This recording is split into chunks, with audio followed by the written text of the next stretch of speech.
Hello and welcome to the step over to QDR with 1990. Start your step over by crossing one foot in front of each other and going into your QDR. Then just bend your base knee and slide right into your 1990. Keep the hand close to the quad so you can push right back up. So step over, cross one foot in front, enter your QDR, bend that bottom knee down into your 1990 and push up into your squat. This particular combination requires a good flat-footed squat.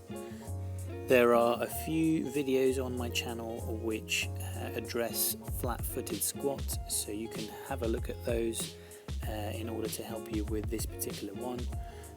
I will link them in the description.